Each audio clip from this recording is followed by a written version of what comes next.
The day that I got injured, it seemed like it was just a normal day. Shilo was hurt on the 19th of February, 2007, was a Monday. We was out there running a pretty routine patrol. We'd been called to investigate a possible IED in the area. I just backed out of my parking space and my cell phone rang, and it was our rear detachment commander. The initial blast was right behind the driver's seat. I mean, it blew the frame and everything out, blew the top of the truck off, blew the back hatch off of the truck. And I mean, it was a terrible situation, terrible IED. And I knew immediately, when he introduced himself, who he was at that time of the morning. I just pulled back in my parking space and parked the car, and I asked him, how bad is Shilo? I was hot, and I knew I had to get out of the truck. I could feel the fire, and I knew I had to get out of the truck. He just knew that Shilo had been burned, and the information he got was that approximately 1/3 of Shilo's body had been burned. He did tell me that there was one other injury in the vehicle and then 3 casualties. So I knew then it was a pretty significant blast that had taken out Shilo's truck. The crew chief, the guy that's in the back of the medevac helicopter, and he's telling me, hang in there, you're gonna be okay.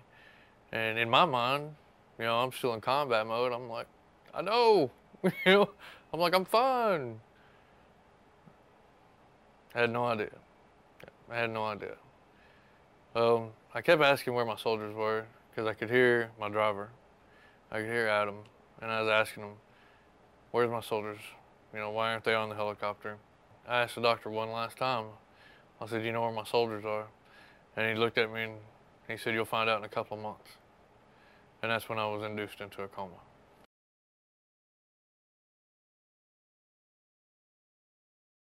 Thursday morning at approximately 10 o'clock in the morning, I got a phone call. Your flight leaves at 5 this afternoon for Landstuhl. You need to be ready to go and be at the Syracuse airport. A couple of hours before that, Shilo's teenage son was living with us, and our daughter, who was 3, I didn't have any plans of what to do with them. We hadn't prepared for that. As a spouse, it's stress to you. Your husband can be killed, but they don't stress so much, make a family plan for an incident like what we've been through. I flew to Germany Thursday. I got there Friday morning. As a spouse, they tell you if you go to Landstuhl, it's probably because the worst case scenario. I made that flight wondering if my husband would come back. I got there. There was some confusion on when I was coming, so there was nobody at the airport to pick me up. I waited at the USO for a couple of hours for a ride to Landstuhl. Finally, get somebody to take me to the hospital. I was met by our 10th Mountain liaison at the Fisher House there, who sat down and started describing to me what I would see when I walked into Shilo's room. There's no words that can ever describe and paint a picture for you to be ready to see what you're going to see walking into a room like that. Saturday night, Shilo wasn't having neurological responses when we were still at Landstuhl. When they were testing his pupils, they weren't moving with the light, and they were afraid he may have had some brain damage or may even be brain dead. They decided to stop the pain medication and the medication keeping him induced into his coma to see how his body reacted to everything. It took approximately 4 hours for all of this medication to leave his system. And I remember being nose to nose with him, and when we made eye contact, I honestly think that if you could ever picture what hell looks like, that's what it was in Shilo's eyes. Listening to Catherine tell me the timeline of the way things happened, it seems like I could kind of relate that with my dreams. Like she used to say, we're in Germany, you're at Landstuhl and stuff like that. Well, I didn't necessarily know that I was in Germany, but I knew I was in Europe. In my dream, I was in Europe. I knew that I was in Europe. And I knew that Catherine, I could hear her voice, but I couldn't touch her. And it was like I could even see her in my coma, but I could never reach her. She was always just out of my reach. And it was really frustrating. there was days that, it was probably days when I was in extreme pain. It felt like I was in a room full of fiberglass and everything was just poking my skin. And it was like I was weightless, just in this fiberglass, just burning. And I mean, these dreams were just so vivid.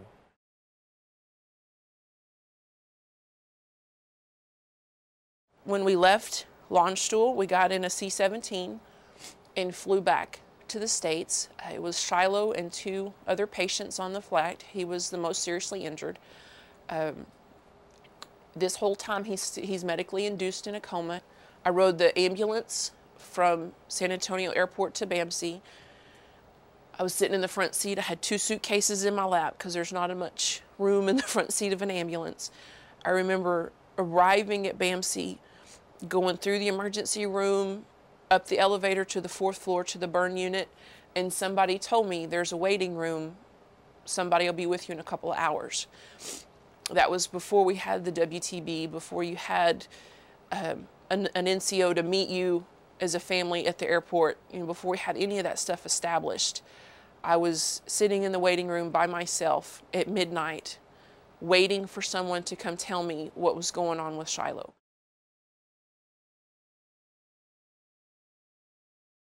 Shilo was in the ICU there for approximately 45 days. In that time, he went through 4 major graft surgeries. He had an arterial bleed one night.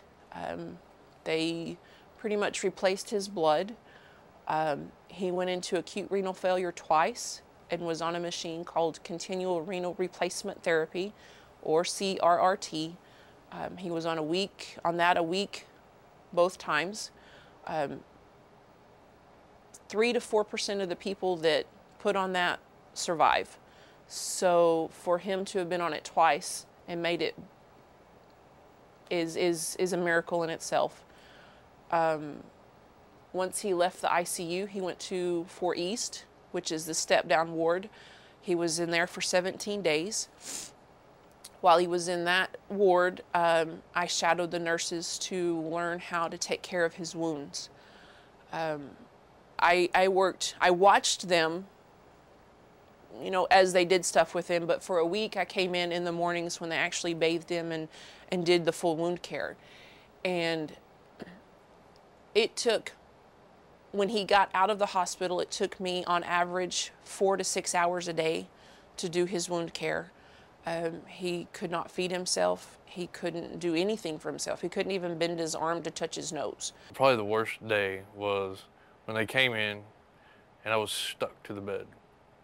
And I know that it probably happened, fairly often because my stomach, chest, and my back was all exposed, where they had taken the donor sites off. So, I mean, I stuck to everything. The shirts, the sheets, the pillow, my head stuck to the pillow. I mean, it was terrible. But they came in and they're peeling that off of me. And it felt like they were skinning me alive. I mean, it really did. I was screaming and they was like, "You don't really feel that, do you?" And I was like, "Excuse me?" I mean, it was just, I couldn't believe that they were saying that. And it was just like, just ripping it off. And anyway, that I actually have nightmares about that. When we did the wound care, it consisted of putting him in the bathtub and soaking the bandages off, cleaning him, and then reapplying all the bandages. That was usually a very, very painful process for him. So we would, give him the most pain medication we could in about a half hour before we started, so it would be kicked in and then still be working at the end of the process. So that was pretty hard. I had to be able to separate myself from his pain and not let it get to me. So I still have problems with that now. When our daughter gets hurt or the boys, I have trouble being affectionate when they're hurt because I couldn't for Shilo. I had to learn not to be soft-hearted, I guess.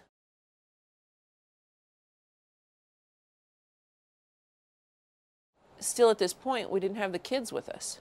I didn't have time to be a mom, a wife, and a caregiver. There wasn't enough of me to go around for everybody. Elizabeth was still with our family here in Texas. They would bring her to visit back and forth, but she couldn't stay because of the wound care and everything. I couldn't take care of a 3-year-old and Shilo both. But Elizabeth has lived this from day one.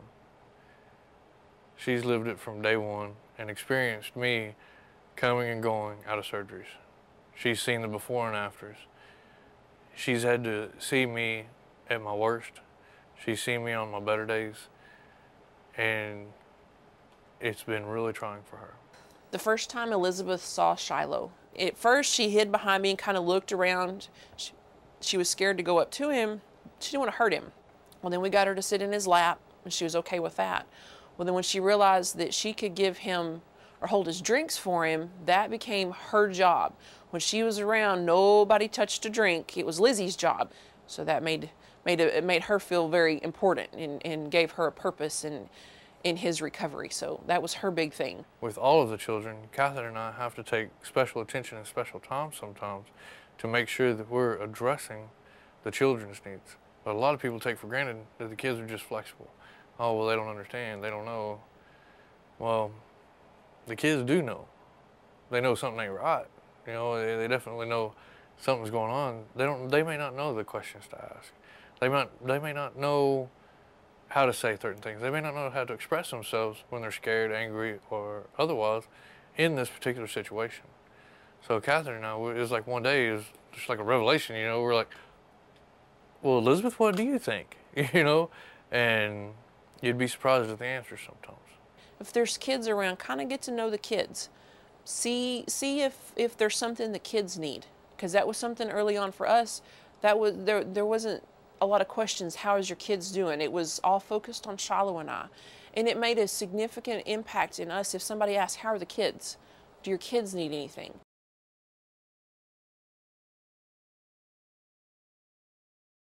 My driver, Adam, actually came to see me.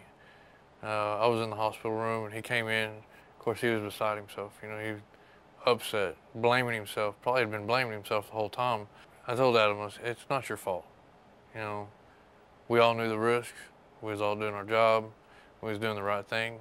And that's one of the things that helps me sleep at night, is knowing that I led my soldiers the best I could. And Shilo's kind of joking with him, you know, hey, you know, one of these days the 5 of us will sit down and have a beer and look back and just kind of laugh about this and move on with life. And Adam looked at me because he knew we had talked about it. He knew Shilo didn't know yet. And then I knew something was wrong. You know, I knew that somebody, one of them probably didn't make it. Well, we did our salutations, he left. And then Catherine was like, well, I got something to tell you. And I said, I kind of figured you did. And she said, you and Adam were the only 2 that survived. Maybe the whole experience that we've had, that was the lowest point for Shilo, was knowing that those 3 men had been killed. And he carries a lot of guilt for that around with him. That was probably the worst time of my life. I cried for 3 days until I had nothing left. And, excuse me. Anyway, after that, you know, it's like, I knew that I had to start dealing with it. You know, I knew that I couldn't just cry about it all the time, you know. So I kind of picked myself up, you know, and decided to move on. But it was every day I saw him, every day I thought about him.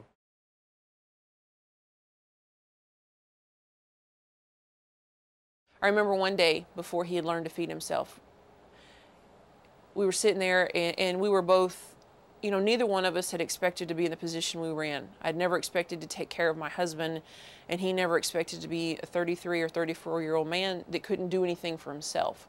So we were sitting there at the table one day, and he was just cranky and hateful, and I was done with the cranky and hateful. And I'm lashing out at her, you know, just because that's all I can do. You know, I mean, just talk. So I was hateful. And she just looked at me and she said, I don't deserve that. She grabbed her plate, grabbed her drink, and left the room. I left his plate on the table with his glass just where he couldn't reach the straw. And I grabbed my stuff and I got up and walked out of the room. And I left him sitting there with his food. And it was probably one of the hardest things I ever did because I knew he was hungry and I knew he needed to eat, but I couldn't take it. I needed him to stop taking it out on me.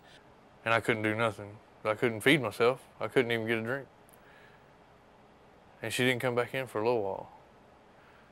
And, you know, and that was one of those points where I was like, oh, duh, she's really trying to help me, you know. That was a turning point for us in his recovery as a couple because he realized, you know, that he had been taking so much out on me. And we started talking more because up to that, he didn't talk a lot about what was going on. He didn't talk about his feelings or his thoughts or his fears. The mental aspect that I had to deal with it was definitely the hardest. You start having depression, you know, you start questioning, what am I going to be able to do? You know, I was having to overcome that I lost 3 soldiers. I was having to overcome that I was disfigured. I had to overcome all the surgeries that I was going through, lack of sleep, you know, the medications that I was on. I was pressured with the kids, pressured with the wife, pressured with, you know, recovering from the guilt and everything of me being a survivor while I lost friends, me being guilty because I had friends that was deployed and I got to come home. There was just so many things to contend with, it seems like. I started seeing counselors there at Brooke Army Medical Center, and that helped a bunch. The chaplains, I started getting more involved with the chaplains, you know, being able to talk to chaplains courses and stuff like that. That helped me because not only was it I could be able to talk to the chaplains, you know, but I could tell my story to the chaplains and help chaplains address family members and service members. I know that us talking about what we've been through has helped us tremendously to be where we are today. I know not everybody has that personality, and I respect that. But don't be afraid to talk to somebody about it, because I know that's been a big healing process for Shilo and I.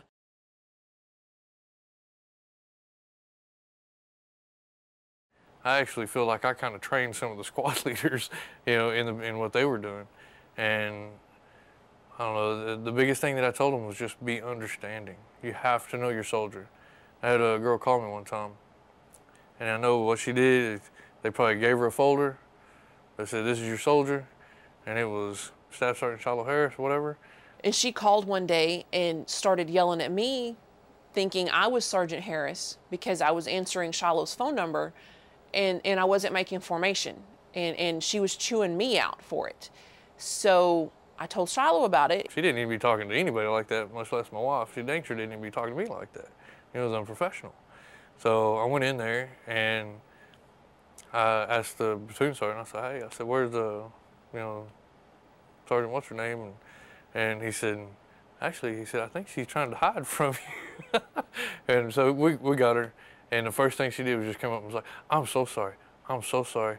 I apologize. And I was like, just stop. I said, now you know me. And we sat down and we talked and we had a good conversation. And I told her, I was like, if you need me, you can call, talk to my wife. I said, I can't talk on the phone. I said, she'll try to give you updates, whatever you need. I was like, but please don't call being all huffy and hateful. I said, we've got plenty to do. And every day I was up at the hospital. And there was times that it felt like we would never be done. We'd get there sometimes at 6:30, 7 o'clock for physical therapy. Then we'd have this appointment, then that appointment, then lunch, and then that appointment, and then that appointment. We'd be done about 4:30. And I mean, that was a full day. And I'd just be exhausted. I'm hobbling around, you know, and I'm wrapped in head to toe in bandages. You know, so I kind of had my plate full too, you know, and that's what I told her. So know your soldier, know who you're dealing with, especially before you jump down somebody's throat. When you're assigned a new soldier, make sure you understand what's going on with that soldier before you ever make contact with them. They're not just a name in a folder. It's not just, you know, Shilo Harris and his wife is Catherine and they have 5 children. Understand that Shilo Harris is a burn patient. He cannot hear. He, at this point early on, couldn't talk on the phone. You know those things before you jump to conclusions with that family. That's something that Catherine and I usually try to tell everybody is when you're addressing these soldiers, take into consideration if they've got somebody there with them, like their spouse or their mother, sister, aunt, you know, whoever's going to be there, is this person taking care of them? When I first got out of the hospital, I was on medications. I couldn't hear real well. You know, I couldn't drive. You know, I mean, Catherine, she had to do everything for me there again. So people wouldn't even talk to her sometimes. They'd be talking to me because I'm the service member, and I wouldn't even be able to hear them. I'd be sitting there trying to read their lips, and this is before I got my hearing aids. You know, and I'd just be like, talk to her, you know, because I have no idea what you're saying, and I'm sorry. I'm in charge of getting him his medication. I'm in charge of getting him to his appointments. If you're going to schedule something with him, I need to know it too, because I'm the one that's going to make sure he gets to that. So include the families in these conversations as much as you possibly can. I feel like I've received probably some of the best care anyone could ever have. You can't make everybody happy on every situation, but I have rarely been disappointed.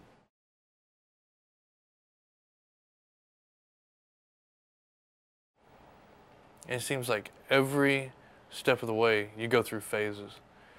So we went through the physical phase at first. You know, she had to do everything physically for me. And then once I started getting more of my physical abilities back, we get into the mental limitations and the mental things that I had to start dealing with. PTSD, memory loss, you know, all these things that affect soldiers when they're first coming out of it. So it's like every step of the way there's a phase, there's another phase, and there's another phase. And now, here we are, we're on the transition phase. We're transitioning. And once you get to that phase, then it's a little easier on you. But then you get to the, okay, I'm fixing to make a decision in my life. Am I going to stay in the Army or stay in the military, or am I getting out? Nobody can make that decision for you. Nobody can make that decision except for the service member. Who is it going to affect? Everybody around you. The kids, as soon as we started talking about me maybe staying in the Army, kids started freaking out. All of them was just like, I mean, you could just tell, it was like, you could see their brains just whirling. Gears were turning like, oh God, is he going to have to go back to Iraq? Is he going to do this? Is he going to have to go to all these schools? Is he going to be gone for a month, 2 months, 3 months at a time?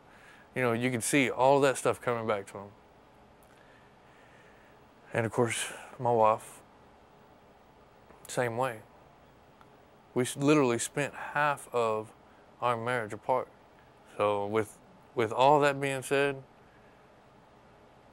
the one thing that I know that's gave me peace of mind is I knew that I could go to a counselor.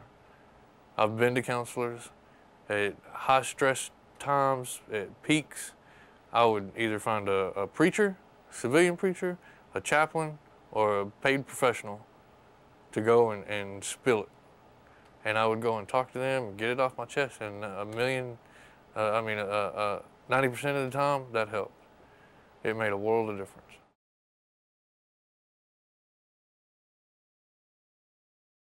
He's slowly beginning to do more stuff outside and tolerate the heat a little better.